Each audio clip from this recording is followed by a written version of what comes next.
Hi ಸ್ನೇಹಿತರೆ, ಇಲ್ಲಿ ನೋಡಿ ರೊಟ್ಟಿ ರೇಟು ಎಷ್ಟಂತ ಕೇಳ್ತೀರಾ? 10 ರೂಪಾಯಿನಾ? ಅಲ್ಲ. 9 ರೂಪಾಯಿನಾ? ಅಲ್ಲ. 8 ರೂಪಾಯಿನಾ? ಅಲ್ಲ.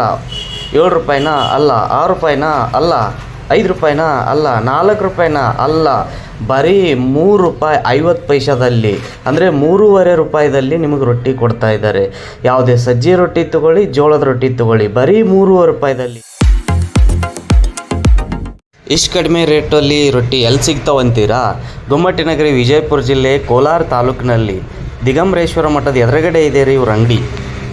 ಹಾಗೆ ರೊಟ್ಟಿ ಬೇಕಾದವರು ಡಿಸ್ಕ್ರಿಪ್ಷನಲ್ಲಿ ಇವ್ರದ್ದು ನಂಬರ್ ಇರುತ್ತೆ, ಬೇಕಾದವರು ಫೋನ್ ಮಾಡಿ. ಕೋಲಾರದಿಂದ ಬೆಂಗಳೂರಿಗೆ KSRTC ಬಸ್ ಹೋಗ್ತದೆ. ಈ ಬಸ್ಸಲ್ಲಿ ಇವರು ಒಂದು 300ರಿಂದ 400 ರೊಟ್ಟಿ ನೀವು ಆರ್ಡರ್ ಕೊಟ್ಟರೆ ಬೆಂಗಳೂರುವರೆಗೂ ಬಾಕ್ಸ್ ಮಾಡಿ ಬಸ್ಸಲ್ಲಿ ನಿಮಗೆ ತಲುಪಿಸ್ತಾರೆ. ಮತ್ತು ಹಾಗೆ ಬೇರೆ ಕಡೆ ಎಲ್ಲಾದರೂ ಇದ್ದರೆ ಅವರಿಗೂ ಅವಶ್ಯಕತೆ ಇದ್ದರೆ ಅಲ್ಲಿ ಬಸ್ಸಿನ ಅನುಕೂಲ ಇದ್ದರೆ ಅವ್ರಿಗೂ ಕೂಡ ಇವ್ರ ಬಾಕ್ಸ್ನಲ್ಲಿ ಕಳಿಸ್ಕೊಡ್ತಾರೆ. ಹೋಲ್ಸೇಲ್ ತೊಗೊಂಡು ರಿಟೇಲ್ ಮಾರುವವರಿಗೆ ಈ ಥರ ಪ್ಯಾಕಿಂಗ್ ಬರ್ತದೆ.